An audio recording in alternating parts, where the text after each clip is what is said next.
All right, good morning, everybody.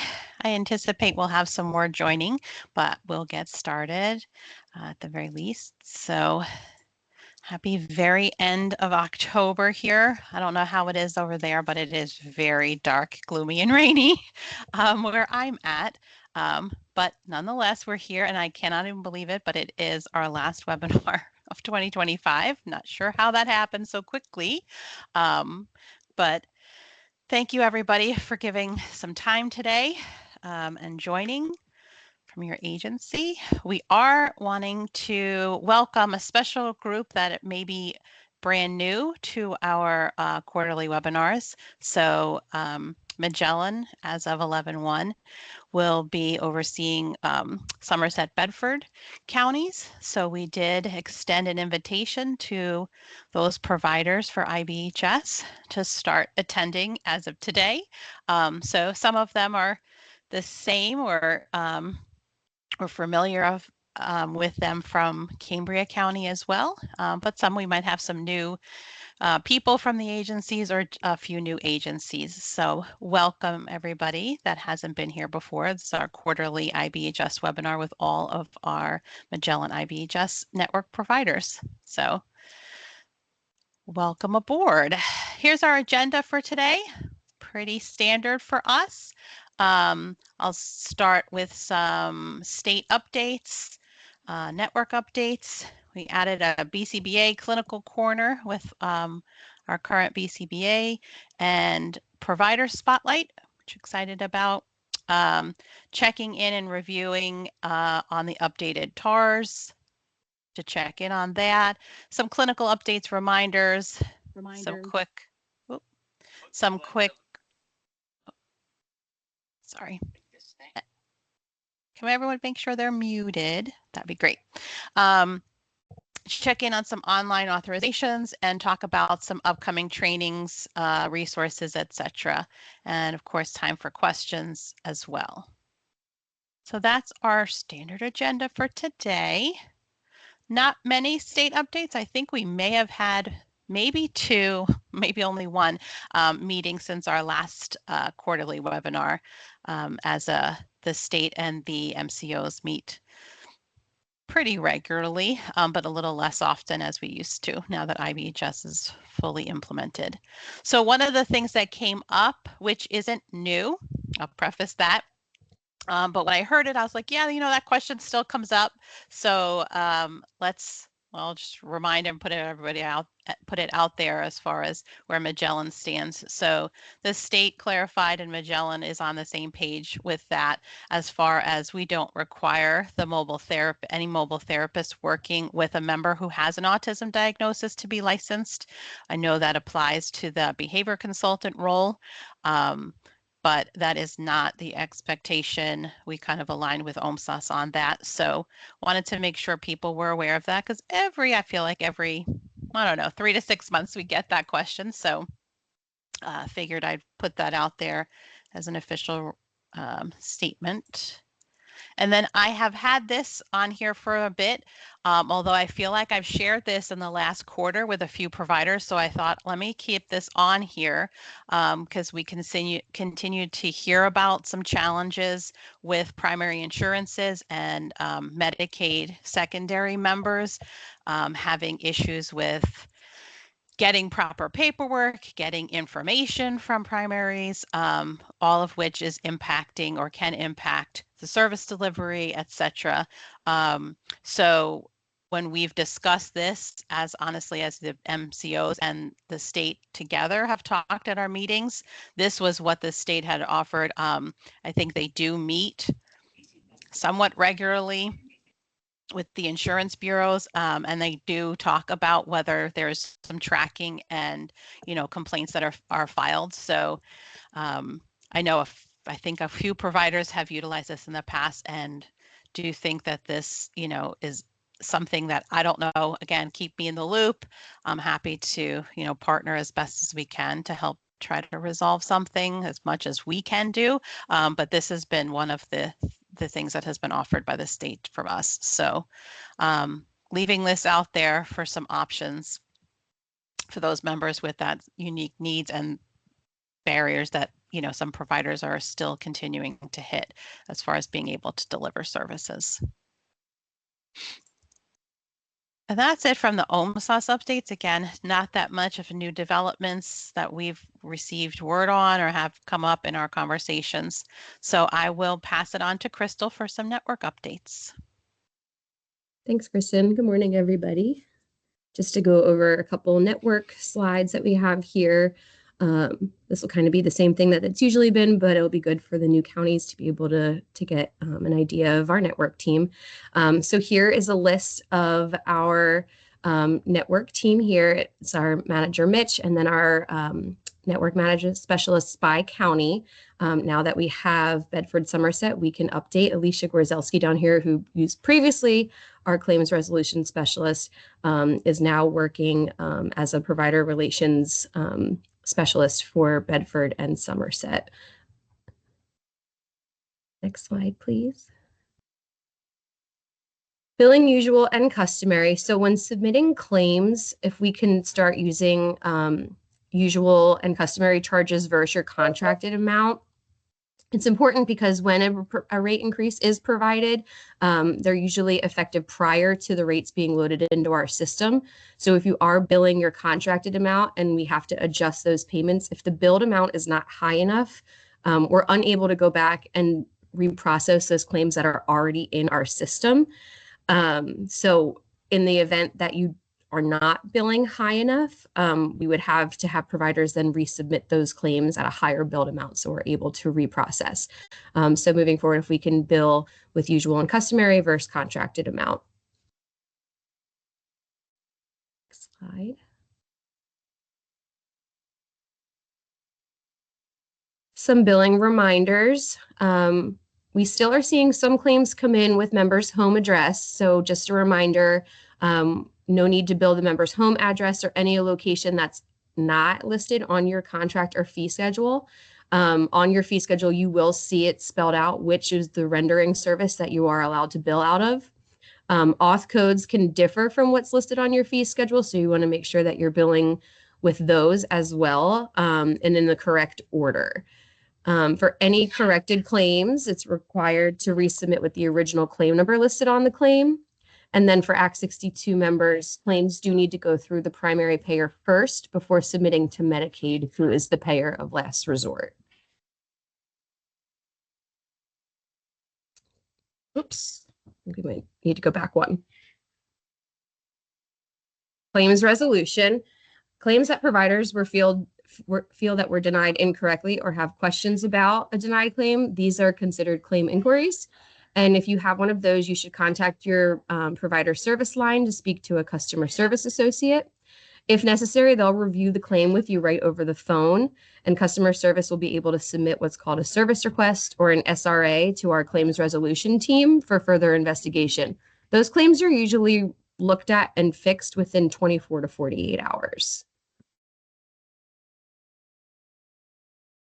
Slide. Satellite sites and licensing. Again, this is just a reminder. I know we go over this every time, but IBHS licenses are issued regionally through the Western Field Office, Northeast, Southeast, and Central. And a provider is only required to get multiple licenses if providing services in multiple regions. If a provider has multiple locations in one region, they do not need each site licensed unless the site provides on-site services. Your service description should include all locations listed under that regional license, as well as what services are being provided, such as home, community, or site-based. A provider is required to submit one service description for each IBHS license. And if any services are changed, an updated service description must be submitted to the field office for approval. And if a provider's address changes, a provider must notify OMSAS's licensing field office and make sure that your enrollment is up to date. Also, if you are changing any service descriptions that are getting approved, if you could send a copy to us as well, that would be great.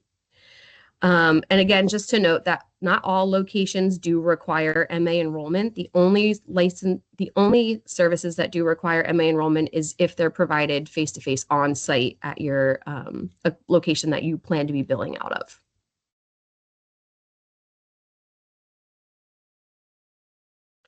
Provider expansion. So earlier this month, a announcement went out to all providers regarding an update on program expansion.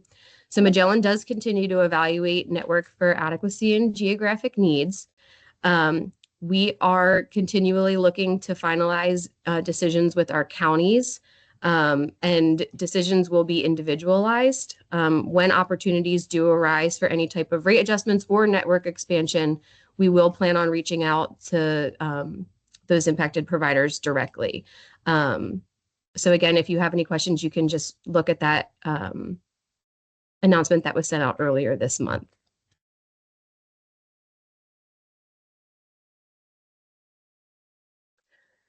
So new IBHS group process. I know we talked about this before as well, but if you are interested in expanding any services, including group, ABA group, or both, you can reach out to our interested provider inbox. We will be reviewing those applications as they come in. Again, it takes about 60 days for us to review. We meet with our clinical departments to go over everything. And again, we will be reaching out in the event that the network opens up again, and we will be able to move forward with expansion.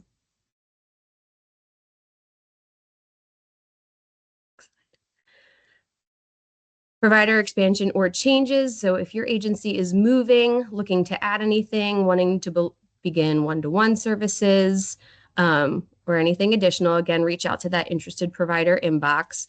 We continue to regularly review and prioritize both new and existing providers. So again, you'll hear a response from us about 60 days after your application is sent. Availity contact information is below. They have e-ticketing available, chat. You can call by phone number as well. They're able to assist with any questions you may have about login information and claim information.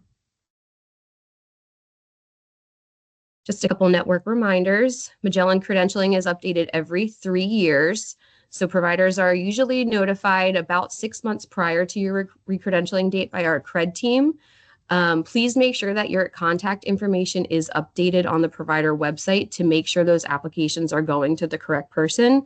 We have seen in the past where credentialing has lapsed because it was sent to an old email address, and the organization was unaware that they were due for recredentialing.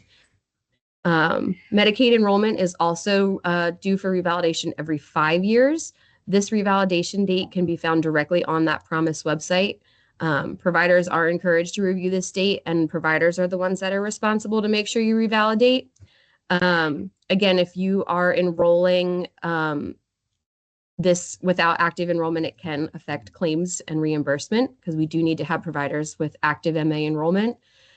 And this is for enrolled locations for all provider types and specialties. So if you have a location that's just individual and another location that's group or ABA, they may have different revalidation dates. So just be mindful and keep yourself up to date on when your revalidation is due for all of your different enrollments. And that's it for me. Thank you. Great. Thank you so much, Crystal. All right. Oh, there's Michelle. Okay, so for those of you who haven't met, Michelle is one of our newer staff members. She's our BCBA Autism Care Manager. We are in process and about to have on Monday our lead Autism Care Manager as well on board. So you'll get to meet some new folks at our next webinar as well. But wanted to turn it over to Michelle to share some insights, not just for ABA, but a good jump off for some thoughts and observations. Thanks, Michelle. Good morning, everyone. I'm Michelle Boutron, a board certified behavior analyst. I've been in the field of ABA for about 20 years now. I actually started my career as a special education teacher and became certified as a BCBA back in 2014. Over the years, I had the chance to work in all kinds of settings, schools, homes, clinics, and community programs across several states.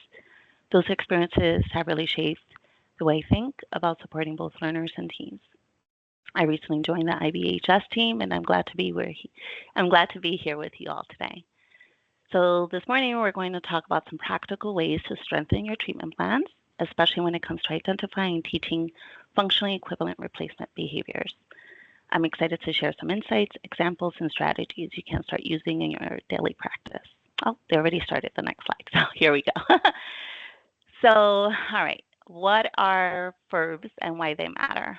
So what do I really mean by functionally equivalent replacement behaviors, or verbs for short?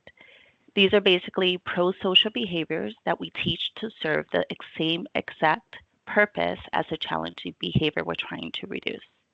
So for example, if a child is hitting to get attention, we want to teach them a behavior that's easier and more appropriate, but still gets them the attention they are seeking.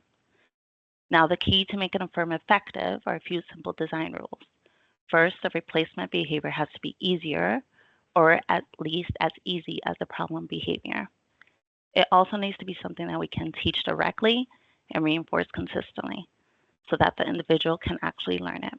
And of course, it needs to match the function of the original behavior, not just something different or incompatible. We want it to truly replace the old behavior in a meaningful way. Next slide, please. So now, why do affirms really matter? So in a nutshell, they give the individual a better and more positive way to get whatever they were getting from the problem behavior. So over time, that means that the problem behavior just isn't as appealing anymore. And what's really important is that it gives them a positive alternative. We're improving their safety, and we're also preserving their dignity. The 5-step process for teaching replacement behavior. So step 1, we want to identify the problem behavior. So this is where we begin with our FBA, or our functional behavioral assessment. So we're going to clearly define the problem behavior. Ensure that the problem behavior is observable and measurable, something we can see and we can count. We're going to establish a baseline. How often is this happening? Under what conditions? These are all critical elements to include in a treatment plan. Step 2, identify the why, right? Ask, what is the problem behavior communicating? Remember, all behavior has a function. Maladaptive behavior is a form of communication. So our goal here is to understand the why. Why is the problem behavior happening? Is it to gain attention, escape a task, access a tangible, or is it sensory input? Like me, I STEM. This is my rocking, right? Why are we doing these behaviors? Step 3, select the function. The function based on the replacement, right? So each maladaptive, this is the important piece, right? So each maladaptive behavior you have identified, we should pinpoint and find a replacement behavior that allows that learner to meet the same need in an appropriate way.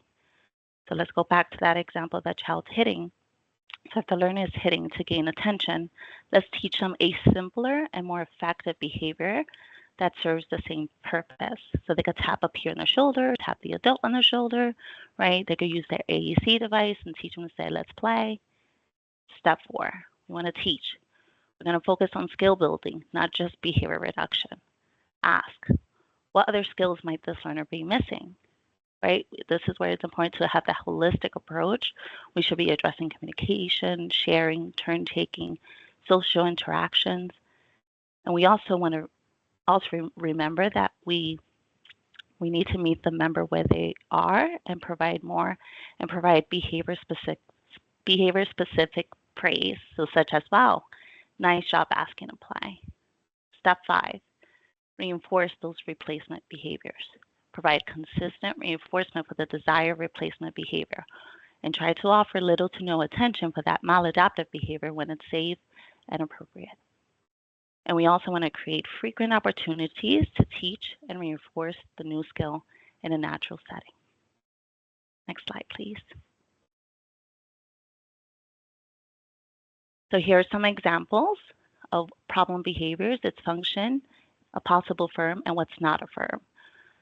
So if we have a problem behavior such as elopement, leaving the classroom without permission, and let's say the function of that is to escape, we should teach that member to request for a break, go for a walk, get water from the water fountain, right? But a more functional, appropriate way to escape that class. What's not a firm is teaching the member to stay in their seat quietly or participate in group instruction. Yes, they might need those skills. I'm not saying they don't need to stay in their seat and participate, but we really should look at the more holistic approach, teach them a more appropriate way to escape that task, but also teach those other skills. like I mentioned before, right? Group participation, and really understanding the why. Why in the first place are they wanting to escape, let's say, math class? Maybe the work is too easy. Maybe the work is too hard, right? That's when we come in and dive a little deeper. Another example would be aggression, hitting peers. Let's say the function to that is for attention, right? We're going to teach them to tap a peer on the shoulder. We're going to say, hey, let's play. They could use their AAC device, use communication system, a sign. What's not affirm is, tell the member or teach them to keep their hands to themselves. Tantruming, such as crying or screaming and yelling, let's say the function is to access the tangible. Affirm would be to teach them that specific item. My turn. Or teach them the specific state the item car. But telling them to use their words without honoring the request would not be affirm. Jumping repeatedly. Let's say the function is sensory and automatic. Right? We should teach them a more appropriate way to move. So we can have affirm to say a movement card or a request. I need to jump. I need to move. What's not affirm is saying quiet hands or stay in your seat. So some final thoughts and reflection. So as we come to a close, I want to leave you with a bit of a reflection. You might have noticed as I present, either I talk with my hands or I rock. It's just part of how I communicate. It doesn't take away from the message. It's just part of who I am. So in the same way when we're thinking about reducing problem behaviors for individuals we support, we need to remember that it isn't just about convenience or making them fit a mold.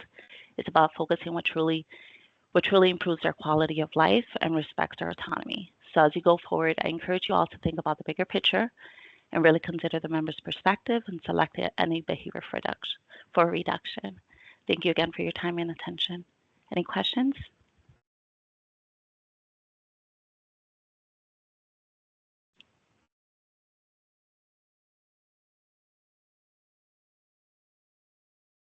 No. Thank you so Okay. much, Michelle. That was awesome. Great. Thank you.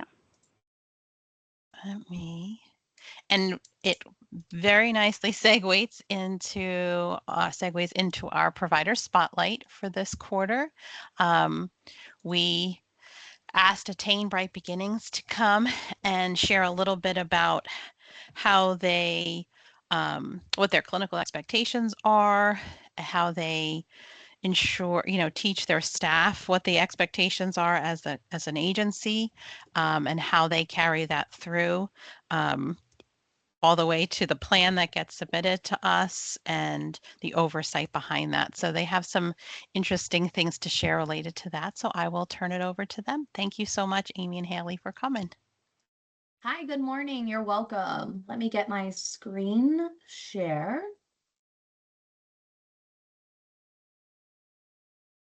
Slideshow. I do not think it gives me the option to share my screen. It says only meeting organizers and presenters can share. I always learn something new every time I get on these webinars. Okay, which is why we came up with our backup We were prepared. plan. Yes, which is I will share your stuff. So give me just 1 minute to put the share up there. Because it's so pretty a screen too, which you put together. So here we go. And I'm sorry, you'll just have to prompt me when you're ready. That's okay.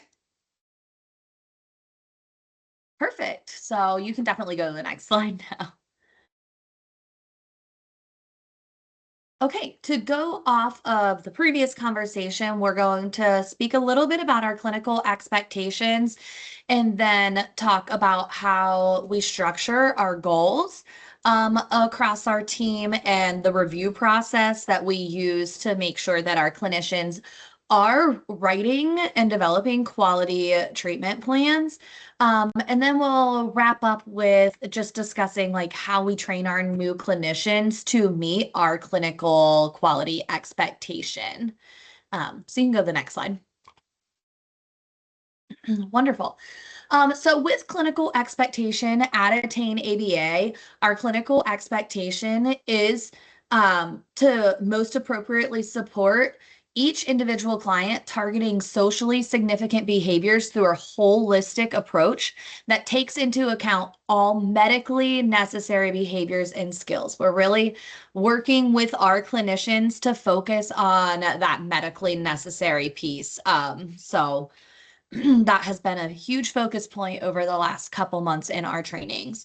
And then that is to ensure that, and on my slide, I update on my PowerPoint this morning, I updated this to say to ensure that insurance-based ABA services are the most appropriate services for each client and their needs. I updated it to insurance-based ABA because insurance-based ABA services are presented differently than private pay ABA services. Private pay ABA services really do not have the limitations of that medically necessary, but it is important for our clinicians and our families to understand that under insurance-based ABA services, we do need to focus on those medically necessary behaviors and skills. So with that, making sure that insurance-based ABA services are the most appropriate services for the client and their needs. And so we really have supported our clinicians in understanding a process and determining if there is a different profession or service that could be better at supporting that client and the family at this current time. Okay, next slide, please. Okay, so how do we approach this? A big piece is that we have high communication and collaboration amongst our leadership team with our team members. A lot of our clinical decisions, we have our whole entire leadership team involved in them, so we are having discussions. We have a specific review team that is made up of myself, the region director, 2 associate regional directors, multiple senior and lead clinicians, where they review every single one of our plans that come through from our clinicians and go through those goals and the behavior definitions to make sure that what we are working on is appropriate for the child. We also have frequent meetings with the whole clinical team. We have 2 a month. We have at least 2 a month with our clinicians and then 1 a month with our whole staff, including our BHTs.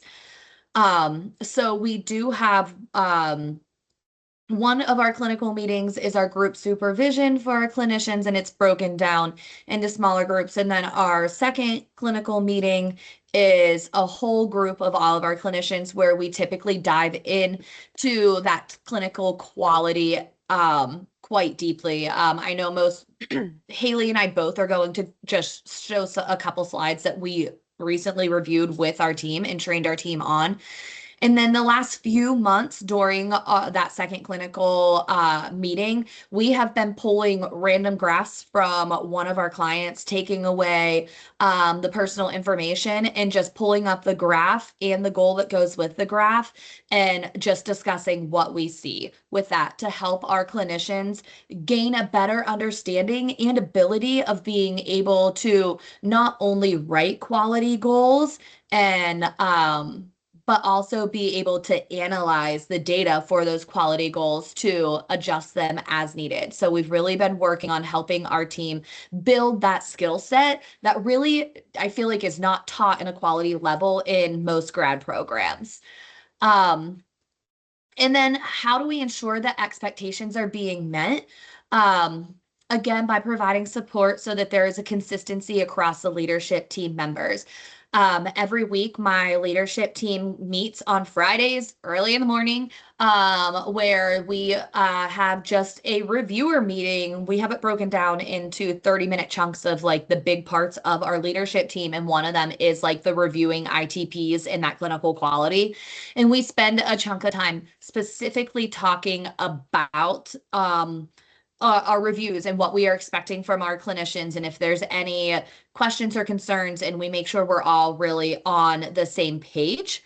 Haley will also go over some different some different systems that we have in place as well to ensure that there is a consistency across the leadership team members as they review plans for clinical quality. You can go to the next slide. I did just want to show this slide a little bit quickly. This is a slide that we recently had in one of our all clinical team staff trainings, and it's really to help our clinicians understand the medical necessity piece, but then we also put some checks and balances in place for our clinicians and added some expectations to be sure to ensure that the clinical quality that is coming to us is high and really is focused on that medical necessity. So a big piece that everyone in this meeting probably has moaned and groaned a bit over about in the last few months are those school services. IBHS providers are definitely being held to a stricter standard with those school services, and we really are having to focus on what services should be provided by the school and which services could be provided by the IBHS provider.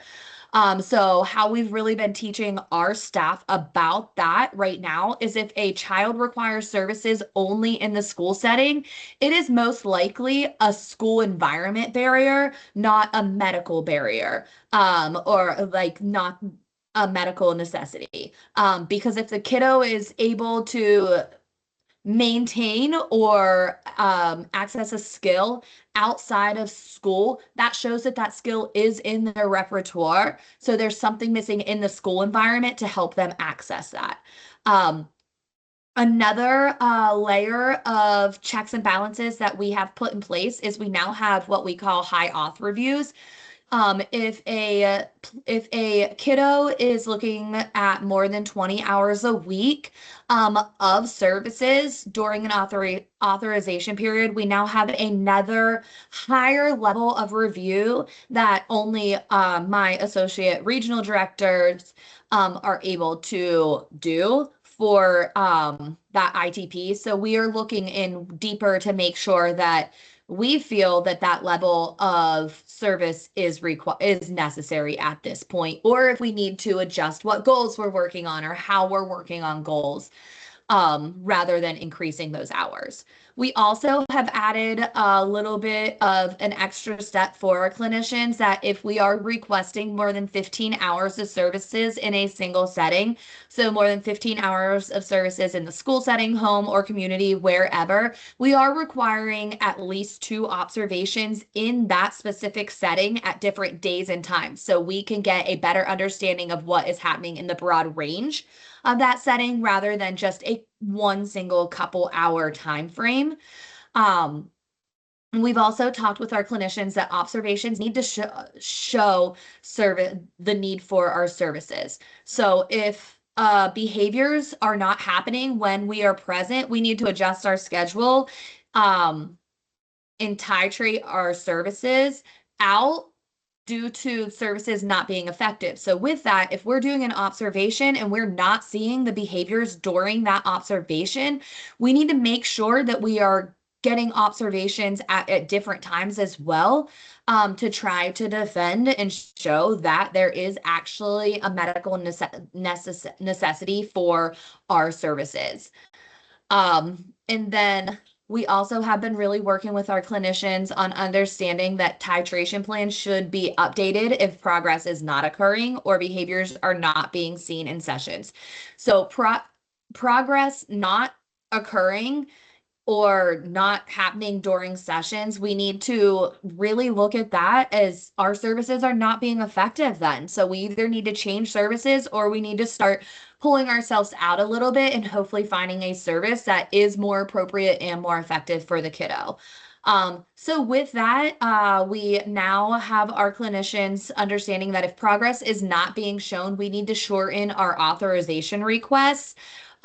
So we can really help the family understand more that maybe our services are not appropriate and we are going to check this more often to see if we need to make more changes.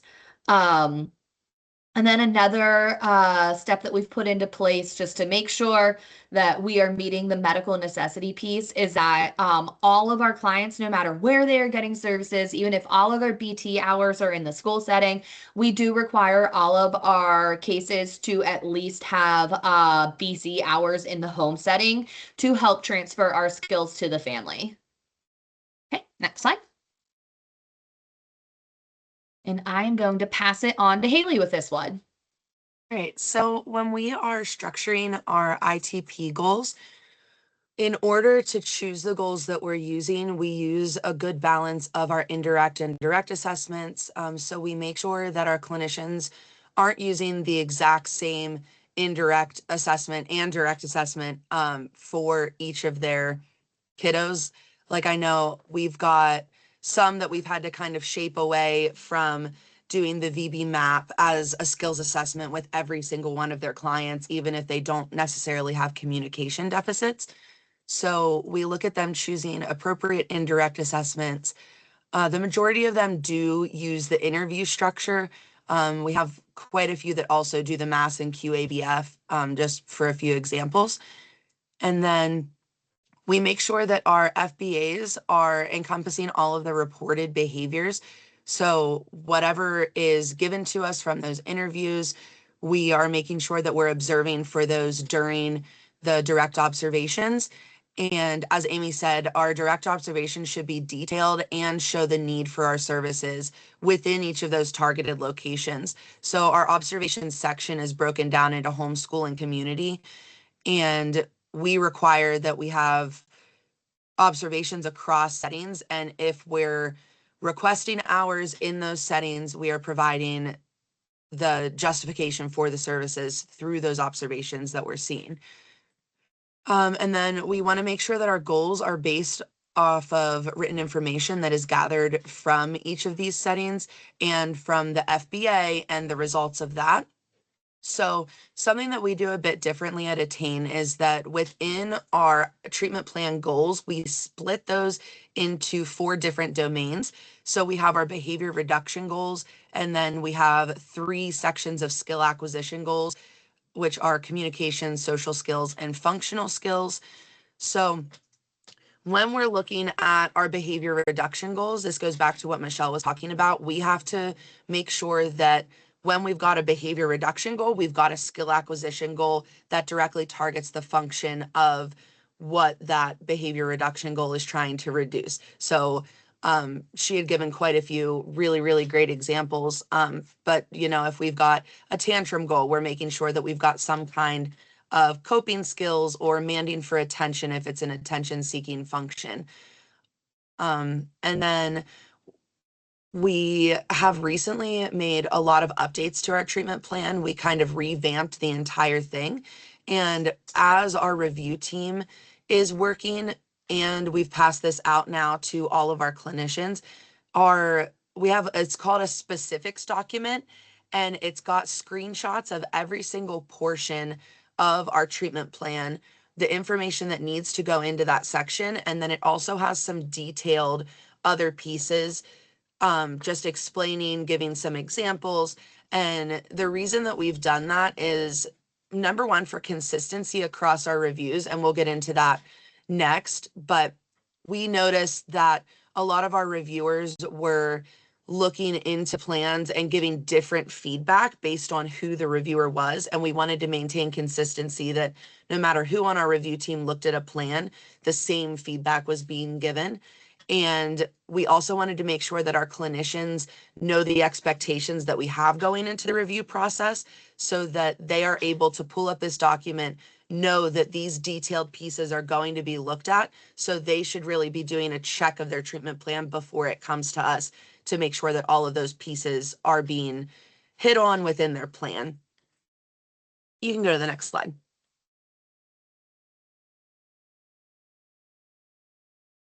So this is another slide that we used with one of our groups. I'm not going to really go too much into it, but essentially we broke down the domains and had questions listed out that clinicians should be asking as they're writing some of these goals. The majority of them are focused on, are there other services that could benefit the client rather than ABA?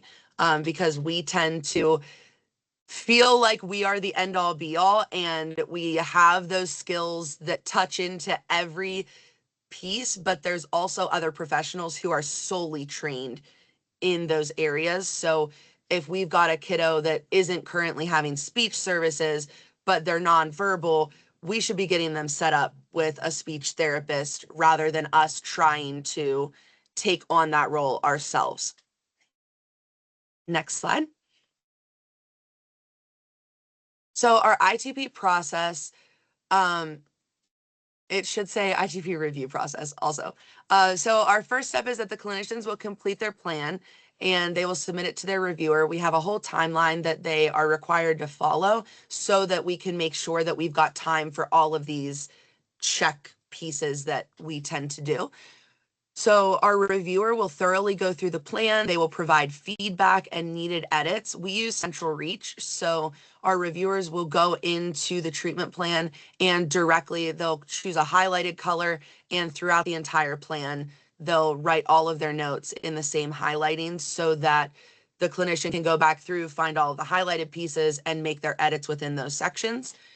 And if there are too many edits, or if we've gone through multiple rounds of edits where the plan has gone back and forth, we ask our reviewers to set up a meeting with the clinician so that they can go through each of the edits that are needed and also provide that conversation piece that should help ameliorate those concerns the further down the line they get with other plans. As Amy said, we have a high auths review. Those are for if we have 25 hours or more of BHT per week. So those come to me and I look more specifically into the behavior reduction goals. I look at the school supports. Are they in an AS classroom? Do they have a one-to-one? Are we actually needed at that high of an authorization? Does our data support the need for having such high hours? Unfortunately, a lot of times our data does not support requesting that high of an auth. So we will typically, when a plan comes to me, they will titrate out slightly based on my feedback. And then after all of those checks are done, we will send to our QA team, which is a corporate-based team within our company, and they will do a logistical review. So they'll make sure that our hours within our grid, we call it, where they request how many hours they want, matches what's in the written order, and just some of those logistical pieces that insurances tend to send back immediately if those don't match up. And you can go to the next slide. So this is, I know it's really tiny, but this is a picture of the checklist that our reviewers will use. So again, this has point-to-point correspondence with what our treatment plans look like. So within each orange bar, those are the pages of our treatment plan. And then all of the little pieces, our reviewers are required to fill this out for every plan that they review. So they'll check off yes or no if the information is present and completed appropriately. So we then are doing some KPIs on the back end where our reviewers are figuring out the percentage of accuracy within treatment plans and reporting on those to our leadership team on Fridays with what the accuracy percentages are looking like. They report on quite a few other things, but we have found that the checklist is really beneficial because we'll also send it back to the clinician, and then we have a permanent product that we can start to see a pattern. If a single clinician is missing the same sections every time, that's showing us that they need further training within that exact section. And next slide.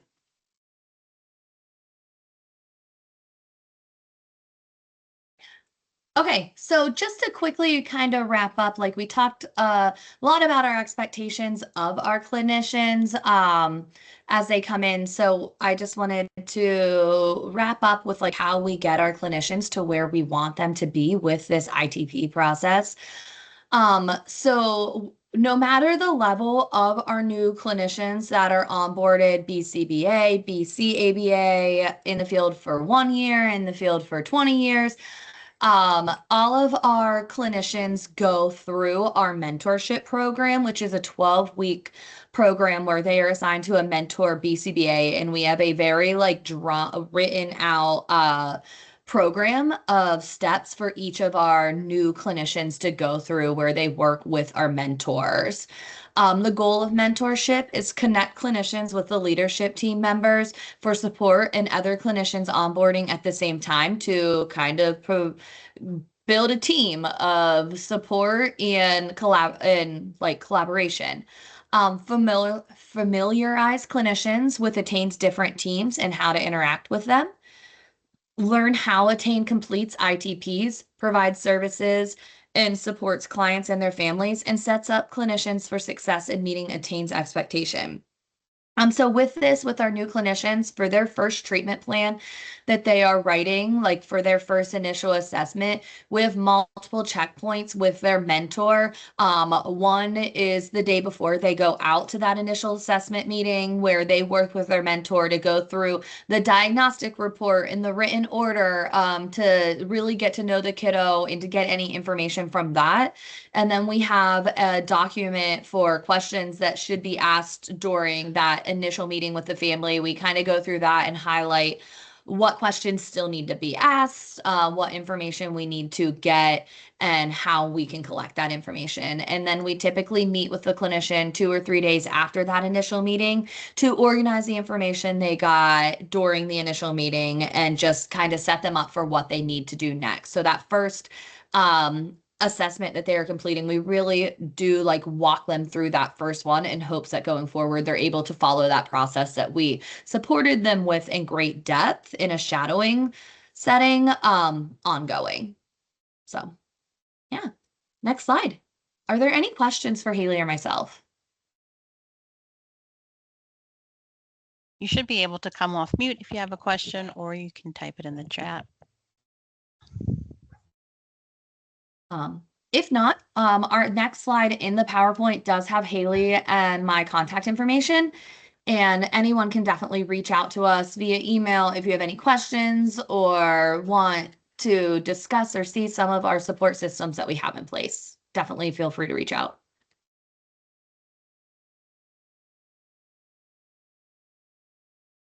So I greatly appreciate you guys putting this together and talking to the larger network. I understand that Attain, and I said this to them the other day, is a large agency, and we have ones that are comparable in their size and ones that are much, much smaller. We have agencies that do individual services and not ABA on the call today, but we thought that there was something probably for everybody to hear, that maybe something little, like maybe a little bit of an adaptation on a mentorship program.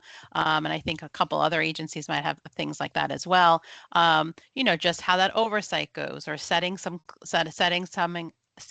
up those expectations and how that gets carried out for consistency. I know sometimes we've talked with providers about certain clinicians and how their plans look much different maybe than some of the other clinicians at the same agency, and how do we look at that oversight and enhance some of that consistency and stuff. So I feel like you gave a lot of information that somebody with a small agency doing different service can maybe pick and choose or have some more questions, just food for thought, which is a big part of why we do the provider spotlight, is to offer the opportunity for others to hear what others do, how they make things work, if there's anything innovative, that they do as far as an oversight. So thank you so much. I don't know, again, I'll pause one more time. Does anybody have any questions for Attain?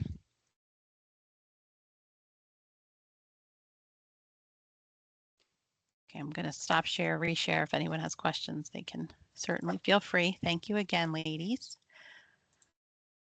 Back to ours.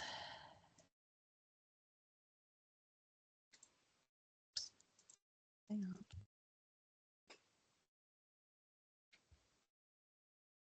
Get back to where I was so I can share.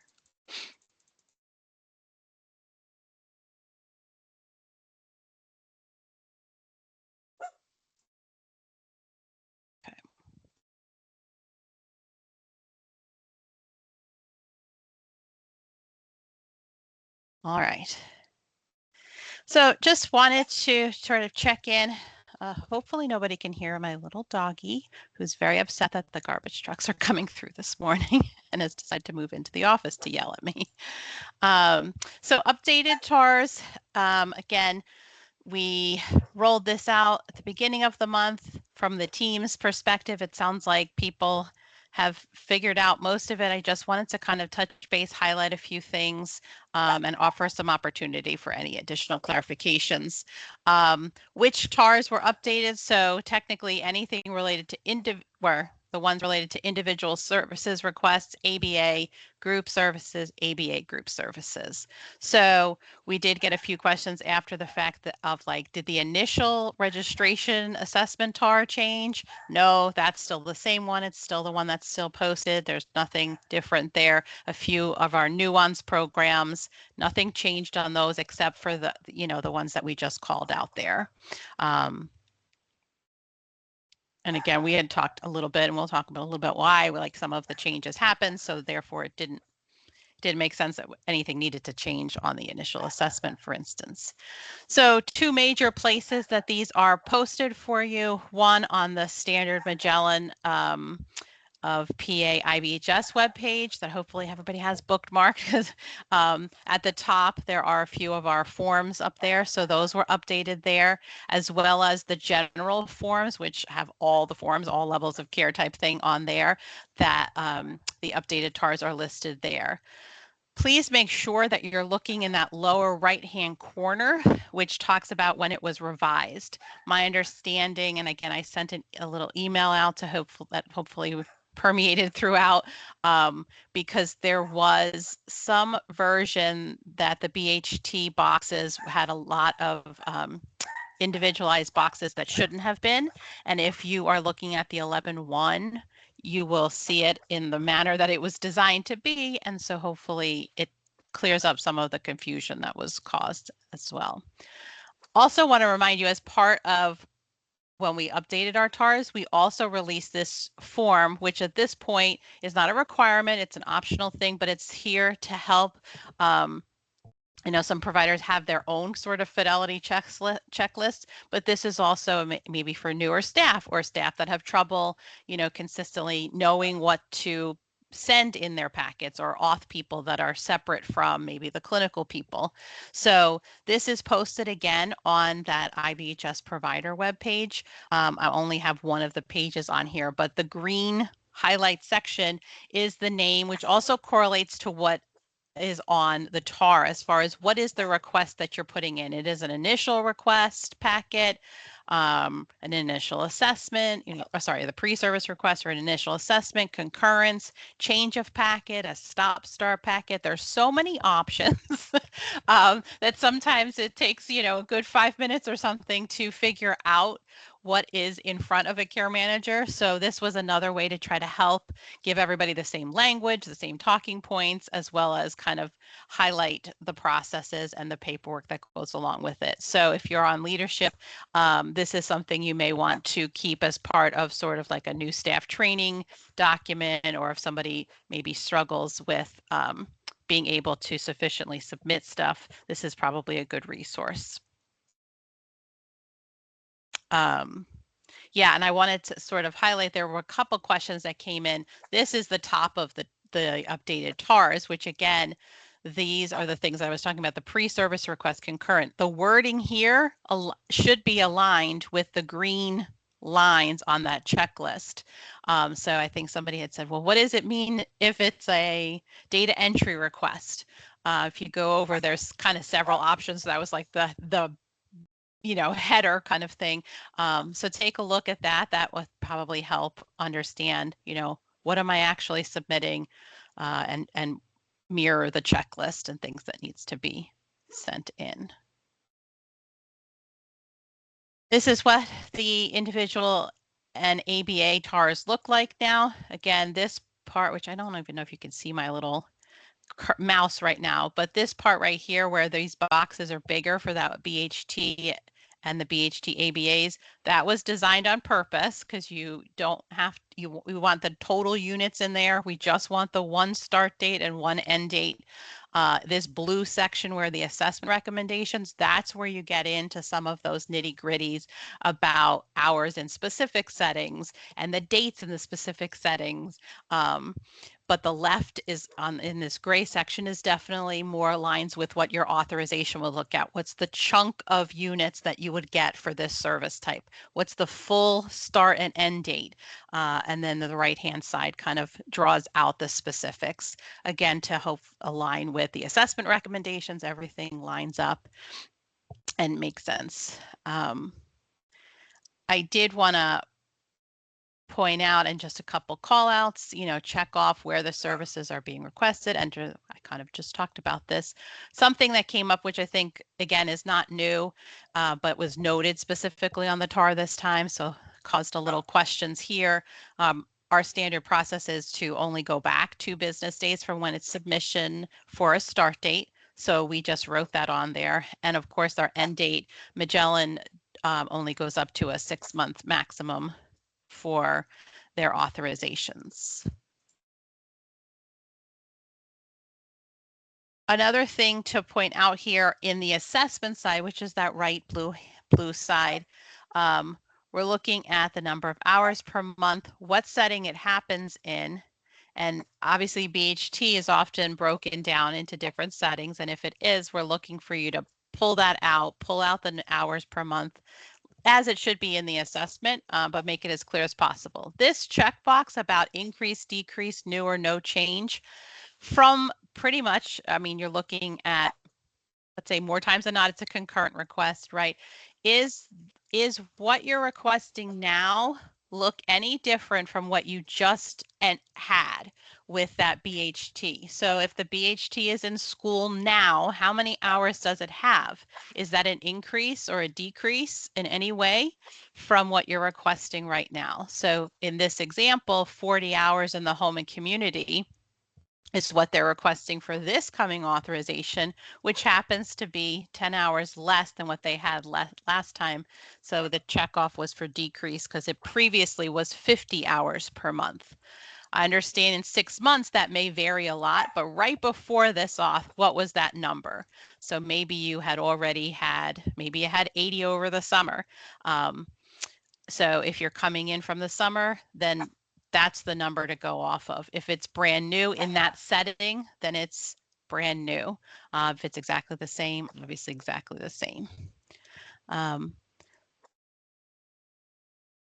So hopefully this helps. Again, the units were really specific to the date, the specific date frames and the hours per month in each setting. What we had been seeing previously was even if school was ended for 2 months over the summer, that requested out units, I should say, the units were not reflecting that. They were reflecting the whole time frame. So we really want the units to align with the actual service delivery in the settings and in the time frames more so. So hopefully that honestly helps to see, all of this together is what you'll have on the left-hand side in the gray box like you normally would have. So here's a couple more examples, which again, these will all get posted on the website so you can take a closer look as well. This is the updated, which we pulled out and have a brand new. So group, ABA group and group used to be all on one TAR. Because we ran out of room, we did create a separate group, an ABA group TAR, which I think is totally fine and actually looks nicer. So there's not exactly the same questions on this one. So, but similar, nothing new, just maybe a little less questions. Anything specific to the TARs that we can answer? I don't know that I saw anything in the chat come through. If there was. And of course, we have some time at the end probably as well. Hey, Kristen, it's Sarah Foreman. I have a quick question about that. Sure, yeah. So since there's 2 separate TARs, if we are submitting, whether it's concurrent or an initial, and the kiddo has regular ABA services and group ABA services, we're submitting 2 TARs as 2 separate packets or 1 packet with both TARs? So the expectation is that those requests come in separately. Okay. So yeah, you would send, obviously with the group packet request, you send the group TAR And that in the individual services, or one-to-one, you'd send it in the Awesome. separate one. Yeah. Thank you. Yeah, sure. All right, clinical updates. We talked about this the last time, but it actually came up again. So I want to sort of, maybe we missed a few people in this, and spread the word if you're not one that, really digs into the change of prescription units and putting that final package together, pass this on to them. So the change of prescription TAR gets a lot of confusion. We're basically looking, and if you look at the bottom, this is how we're looking. This TAR should look exactly like what your auth should read. So if you have a 6-month auth time frame, the dates are going to stay the same. It's just what the units are that's going to change. And it's the units for the entire time. So again, in looking at this auth calculator here in the middle, this 4/1 to 9/27, maybe there was 10 hours per month and it didn't change somewhere, but now all of a sudden you added ESY support or something. You need to take those units and figure them in and put the entire unit, the new units, 504. So if this is some kind of addition or increase, that number in the TAR should look higher than what's already in your authorization, right? You added something. Sometimes people are putting on the TAR just what the new thing is. So if it's new for the 8/1, 8/22, they'll just ask for 264. And then what happens is, if that gets passed to our data entry people, the auth gets changed to 264, and then your short units, denied claims, blah, blah, blah. So that's not great. So really just think about that the TAR needs to be the units that you would want in your authorization, which means you need enough units to cover all of your time frame from the beginning of your auth to the end of your auth. So hopefully this visual maybe helps draw that out. Again, pass this on to the people that do this in your agency so that they get this, because again, you're just going to avoid claims denials, being short units, all of that confusion. We want to try to avoid that. Okay. Sometimes we catch it, sometimes we do not. And again, data entry isn't changed on the clinical piece. They're looking at the TAR going, this is what I have to put in there. So sometimes, that's what happens. And that's how we result in some more confusion and denied claims, which we of course want to avoid. This has come up a little bit. So I just wanted to preface this. We have obviously newer providers that haven't been in as long as some of our other more seasoned providers. So we have had some times, obviously, where providers or members are going to out-of-network providers, so not unable to find an in-network provider. Our policy and stance as Magellan is we need to exhaust our in-network options before, and that's for any level of care, before we would go to an out-of-network option. So does it happen? Yes, but that process really needs to be in place first. So what has happened and what has come to my attention is getting an out-of-network request and then hearing that it came from an in-network provider, but not maybe, or I don't know 100% that in-network options have been tried. So obviously, if that insurance is Magellan, you have to look at who the primary payer is and look at what the network is that correlates with that primary payer. Same thing, honestly, that would go on with if it was a primary insurance. You have to look at who those provider networks are. Because unfortunately on the back end, some of the families are lost in this mix or think, get excited about having an option that may not wind up working out. And we don't want them to have to start a process that maybe was never in alignment with the policy. So just trying to be as clear as possible with the members that you're supporting, specifically when you're talking about obviously transferring or referring them to another agency. We try to get that insurance piece out there so people, so the family members understand it's confusing enough. And so to send them to a provider that may not be an option in reality can be extremely, disruptive to them. So care managers can assist though as needed as well. And I'm going to turn this one over to Dr. Torres O'Connor. I like how I'm not having to talk the whole time. This is kind of nice. So I'm going to pass it on to you for this slide. Thank you. Good morning, everybody. It's nice to see so many people on. So I wanted to talk about clinical recommendations for home, specifically about you being clinical experts. And as such, you're determining what's clinically necessary. And right now, I'm specifically talking about recommended BHT services within the home and community setting, which, as we know, are to support skills generalization and or address behaviors that are happening in the home and community. As you guys know, you already know the regs, I'm sure you know that in and out, that IBHS services should be delivered in clinically appropriate settings. So that could be, school, home, community, other places. So let's talk about the importance of your clinical expertise and skills generalization. Overall, as you know, IBHS is a medical mental health service. You are trained experts. You're trained experts in determining the clinical need and how the service is used and where it gets used. So what does that mean? As experts, if you see a clinical need for a service like BHT in a certain setting, it is your clinical responsibility to recommend that service to support mental health improvement. This is similar to a primary care physician determining that you have prediabetes and recommends medication like metformin, as well as diet and lifestyle changes. You as the patient then can decide what you're willing to follow through on to improve your health. The doctor doesn't make recommendations because you don't want him or her to do that. Not making clinical recommendations for BHT services in the home and community when you believe that they would be helpful for skills generalization and or to reduce behaviors is not clinically appropriate, and it's concerning. The choice that caregivers have is to not follow your recommendations. The choice is not for you to not make the clinically appropriate recommendations.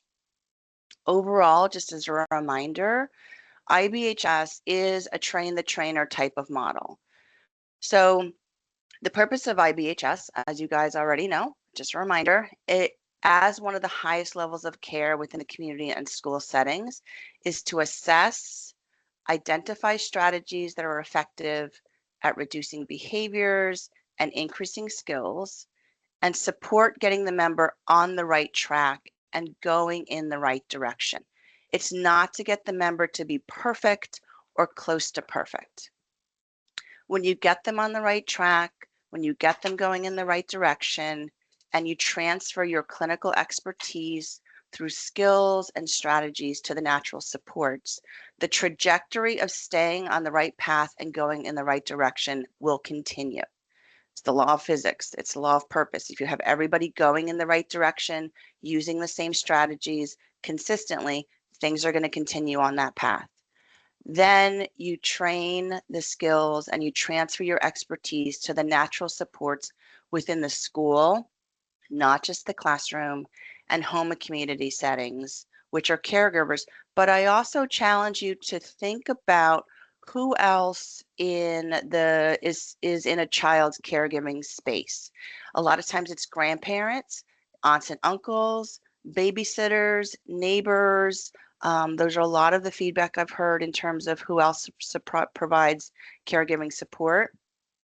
Those people are spending a lot of time with the child. So to also try and talk to caregivers about including them in the skills transfer training, the parent training, so that they too become experts in how to use the strategies and then teach them to others. So it's not for you and the purpose of the provider to continuously get pulled back in as the first line of defense expert when behaviors start to return. The first line of defense through this IBHS train the trainer model, which is what IBH is about, is for the schools to contact parents or the schools themselves to have an understanding of the strategies and the interventions that you have transferred to be able to use them, to tweak them a little bit, and to try them first. But what tends to happen is that a child may start displaying some behaviors, whether or not they're, challenging or problematic, I don't know, but they are assessed and seen as problematic for whatever reason, and the instinct is we need to get IBHS back in. That's not the purpose of IBHS. And going from, 1 to we need the 10 level of service, which is the highest level of service, ignores a lot of the other lower levels of interventions and care that can be just as effective. People go with what's familiar, which I understand, but that isn't always the best strategy for people. So I hope this has been helpful. If you have any questions or you want to talk to me about any situations, feel free to outreach to me or any of your care managers. I don't know if there are any questions in the chat. Dr. Torres O'Connor, I do have a question about this one. Yeah. With the clinical request, we have been working on that as well with getting parents on board with having services in the home and the community. However, if they deny it, we haven't been writing it in our recommendation because then those hours would just sit and affect utilization both for the payer and for us. So I wasn't sure if you had any guidance if, we think that medical need is there, but families are straight up saying we will not allow you into our home. What would you recommend doing in that case? Yeah, We've that's been a good question. documenting it in the treatment plan that we do want to provide services in the home. However, at this time, the family has denied. Is that something that you would look for or? Yeah. That is, that's a great question. And the strategy that you're using would be what is recommended there. If you're recommending it, it should follow through as a recommendation, whether somewhere in the document, whether that you're doing it in the treatment plan, it may be part of the assessment narrative or written order narrative. You can say something like, we deem it clinically necessary for whatever reasons that BHC services may be appropriate in the home. Ideally, it would be, 10 hours a week, but parents are indicating they are not interested or they're not in agreement or whatever. But you need to cover your clinical part, not including it somewhere in a relevant document, which to me would be treatment plan, written order, or assessment, is ignoring your clinical responsibility of making a recommendation.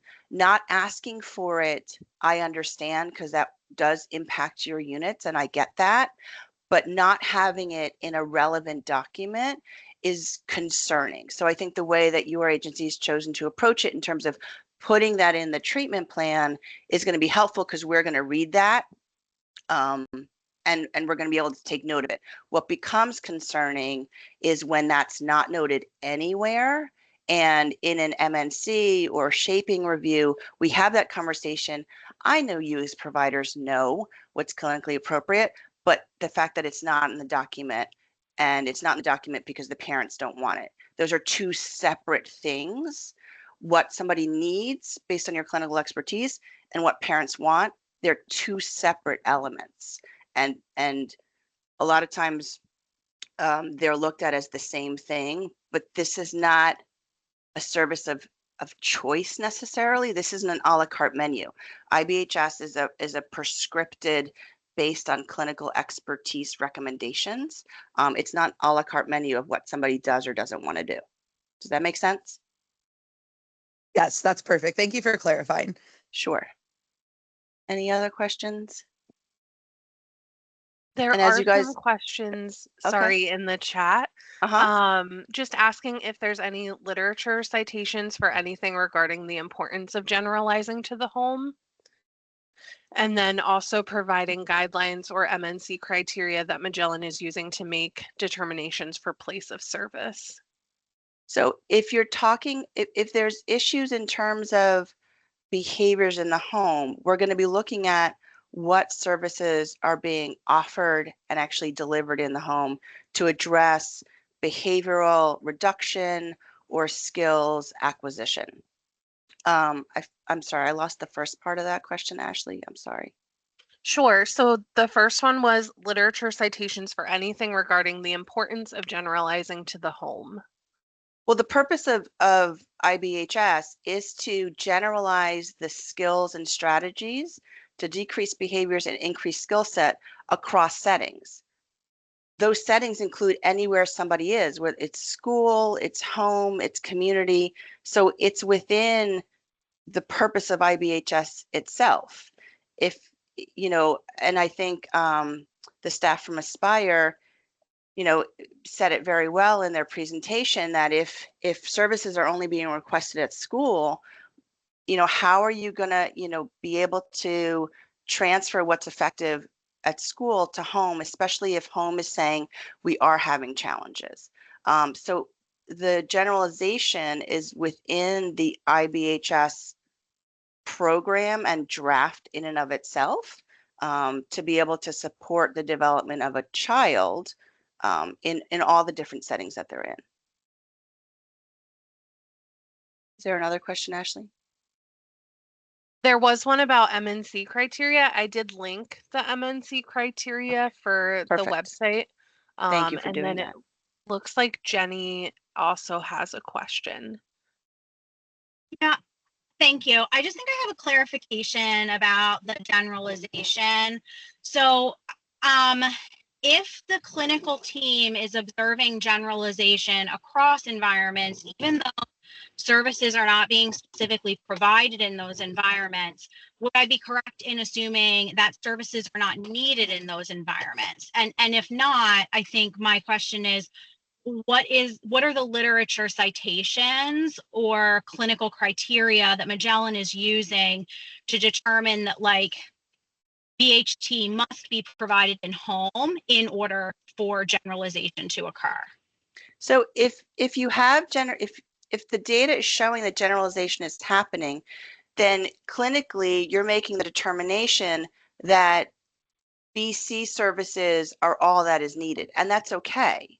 However, if there are skills that are not generalizing to the home but are needed in the home, behaviors that are happening that are not improving through BC only, then one would clinically think that the additional BHT service would be helpful. If you're clinically determining that for some reason BHT would not be helpful, then it's okay to indicate that. But it is going to be a question of, you know, if behaviors are happening and BC is in there, but things aren't getting better, what are you going to be doing differently? Thank you.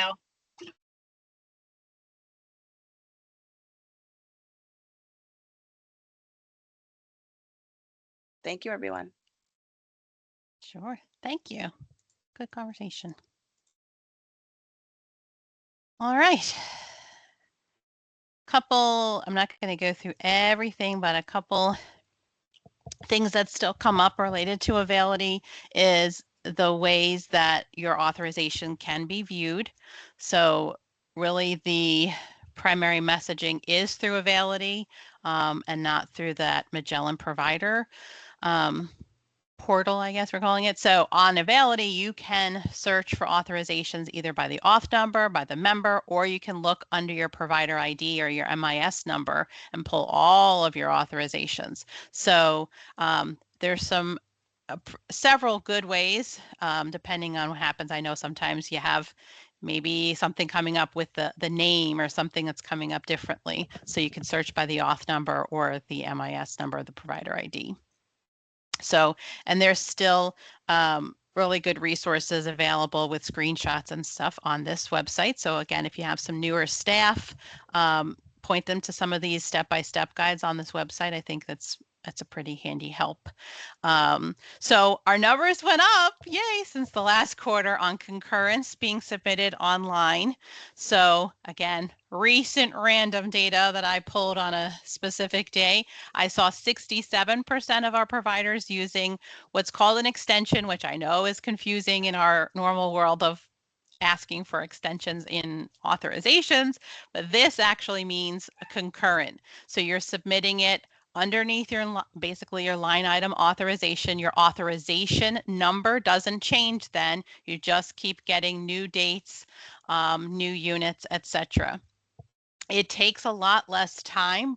Basically, you're kind of copying it and editing it and then submitting it. So you're not having to manually enter a lot of like the member info and everything over and over again for each time. So again, some people are just not maybe thinking about it, looking at the step-by-steps or aware. So again, if you're in a leadership position and you're not doing this directly, please pass this on. We're happy to kind of point you in the right direction to say like, I don't know, are we doing it? Are we not doing it? We try to point it out when we see it here and there, but again, there's a lot of authorizations coming in, but again, on the random sample, we're up higher, which is great. And again, most of the time when people are told and pointed out, hey, look for that extension process versus submitting it as a pre-cert when you're, continuing service.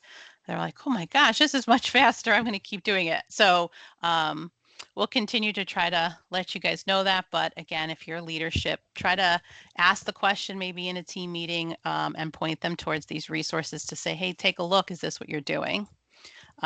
I have in many of the slideshows put some of this, which is from the step-by-step guides that we have the link for. It kind of goes through again, step-by-step. What are you seeing? Usually you're pulling up the auth and then you're hitting that button that says add extend to service. So give it a shot. It helps to keep everything kind of organized. This will get posted. These are on previous webinars as well. So feel free to give that a look over for some details, especially the people that are submitting it on the online forum.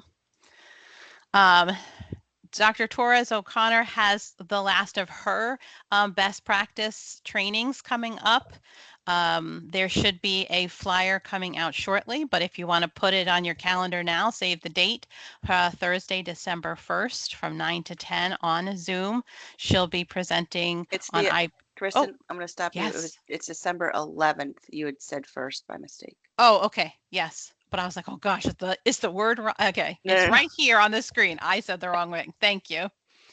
Do you want to give a little blurb on it while you're off mute? No, I'm not quite sure. Okay. I think it'll be helpful. It'll be some reminders, and I'm hoping some new pointers and tips as well. But I hope you join me because I always have fun when I spend time with you guys. Yeah. So it's 1 hour training. I believe there will be again some CEUs pending. So I don't know that I'm saying it fairly out loud, but usually the flyer will give you the information, but save the date. It's only an hour. It's free. It's live. You guys showed up last time and I heard some really positive things on the last one. So again, keep an eye out for it, but if you want to kind of save the date now based on this, that would be great.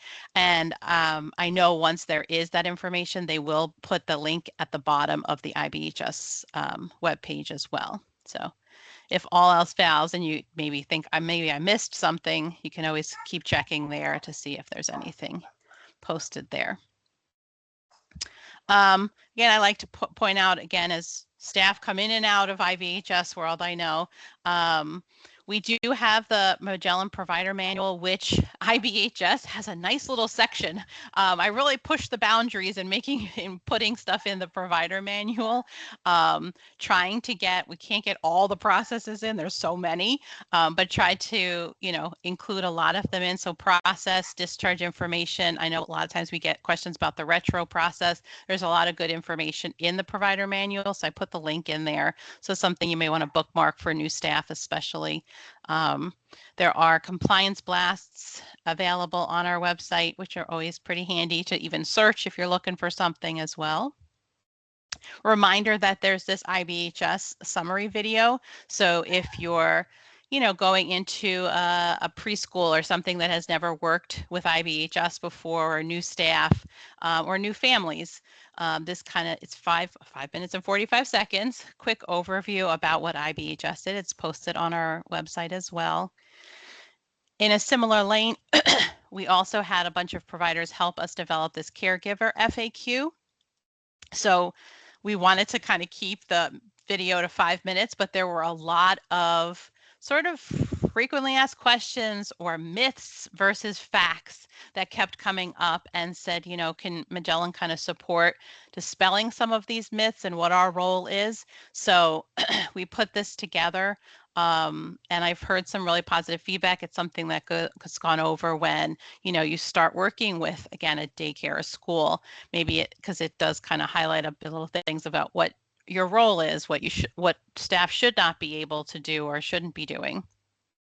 So if people have used that as part of their ISPT meeting, etc. Yes, Amy. Hi, can you put these links in the chat? We can't click on them on the screen just to help us. Thank you. I appreciate it.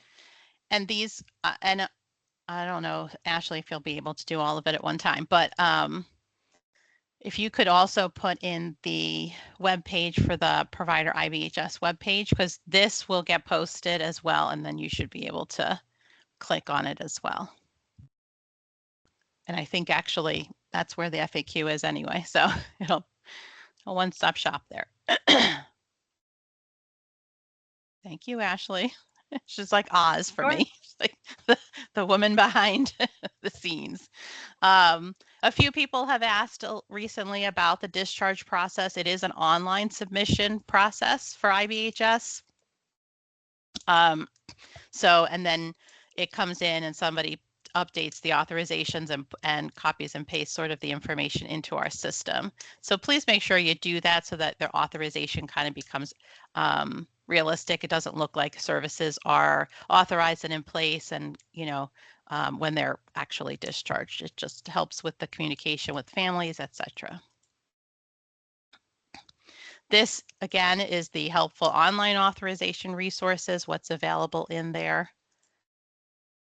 Something I haven't plugged, although it's been here this whole time, but again, we have some newer providers. So the state report that we submit quarterly is really, again, looking at that front door. How long is it taking for members to get to a written order, then get to an initial assessment process, then get started with treatment and services. So we do realize, because written orders do not have to be written by, let's say, an IBHS provider that bills a certain written order code, that written orders can be done by lots of people that we wouldn't have an eye to see, right? So if it's a developmental pediatrician, they don't bill a code. They don't bill that H0031 to us. So, or even sometimes outpatient, it might be looped into another service code. So it's not something we would know was sitting there, and maybe the member is struggling to access assessment services, etc. So this is something that OMSAS has asked that we report on, as well as we want to obviously be mindful that we're supporting the members as much as possible as well. So you as a provider, if you get wind or you are aware that there is a written order that's there, but maybe you guys can't act on it yet, or you know, but are willing to do something when you can, if you would send a quick email to the IBHS or somebody in your agency with the following information, that would help us be able to track the member, and obviously then report it on to the state, which again, they're trying to look at that whole picture, and this would be, you know, a piece of that puzzle. And obviously, if we can support the member, we would want to try to do that as well. So again, this is part of our, it'll, you know, be posted on the website as well, but and it's in previous ones as well. It's not new, but we just haven't gotten any for a while, which, you know, it may just be what's happening and you're not seeing them. And mark your calendar. Oh my gosh, I couldn't believe I was doing a Q1 2026 date. So our next quarterly webinar will be Thursday, February 5th. From 9 to 11. There's the registration link. Once this is posted, I also ask that our people that do the website update the, at the bottom of the page is always the link and information's like a flyer on the next webinar. They might have Dr. Torres O'Connor's best practice as well. So for a very long time, and I know there's been some requests to do this differently, there are no calendar invites that are generally sent for this. Part of the issue is that we have 90+ providers. You guys are well versed that staffing changes quite frequently. I'm pretty sure we'll miss people, but I always advertise it at the last one, and it's always posted on the bottom of that page so that people are aware. So please take this. We may change that and might start doing those, but at this point in time, as far as like the calendar invites, at this point in time, you're not missing anything if you didn't get an invite. You go to the bottom of this page and there's always a flyer with it on there, so that even if it's on that day, which many of you might have seen, you can actually register right before it starts, and that's fine. It's just a way to sort of track who's here. So take note of that for the next time. Any other questions remaining? Ashley, I know you're kind of keeping an Oz on the check here. What's going on? Is there anything else that you're seeing? I don't see any other questions, but just so everyone knows, the chat, it doesn't look like is available, but the Q&A, the helpful links are posted there. And I did put the link for the next webinar's registration as well. Oh, perfect. I did have a question, and I'm sorry I didn't put it in the chat because I did see that it was unavailable. Is it okay to ask my question? Oh, yes. Go ahead, Jessica. I'm just curious, with us moving into month 5 of the PA budget impasse, has there been any discussion with the state or the county about how that may impact providers and payment for providers as we move into month 5? I'm probably not the right person to answer this question. Oh, Crystal, did you come off of mute to answer it? I did. Great. So earlier this month, Jessica, there was an announcement that was sent out to all providers regarding rates and provider expansion. So any questions that you may have for that, it is going to be county specific. So they're still working on that. They're in the final moments of that. So information should be coming out soon. I definitely will say probably prior to the end of the year, you'll hear an update of what's coming. But any questions that you may have, I would refer back to that announcement that was sent out earlier this month. I'm so sorry. I may have given a confusing question. It wasn't about rate increases or anything like that. It's about the fact that the PA hasn't passed a budget. And how is that? And you're saying, Crystal, that information's in there, how that could impact providers currently? I'm not sure if that's, Kristen, do you know if that's different than what? Erin from Montgomery County, okay. Would you like to answer? Yeah. So hi, and I'm not sure who's talking in from what county. So I'm Erin. I work for Montgomery County Department of Health and Human Services. What I can say is if you're paid through medical assistance insurance, that's actually separate from the shenanigans, I don't know what else to call it, at the state level in terms of passing the budget. What those dollars do affect are any county funded services. And then as Kristen and Crystal alluded to, it's dependent on your county and their resources. I don't think, though, for all of you on the call, that the state budget impasse, it is not going to affect the Magellan reimbursement. This is really county-based dollars. So it would be great if it was passed, and then each county has their own procedures depending on their resources, how they would continue to pay providers. So I hope that that's helpful. But as far as health choices dollars go, they are separate from the budget. That's great. Thank you so much. Thank you, Erin.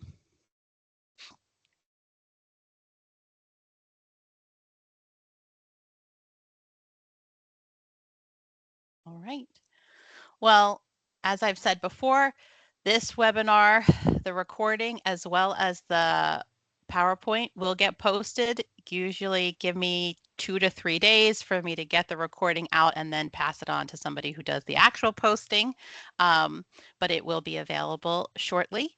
I appreciate, again, all the hard work. This is a very tricky service to maneuver as far as staff providing services where in certain settings matching, the needs of the families. It's an ever-changing and evolving service. So thank you again for doing that. I realize I can't believe it. We're almost at the end of 2025. So again, thank you for all your hard work for this year. And we look forward to good things and positive, hopeful trajectory for next year. Thank you, everybody.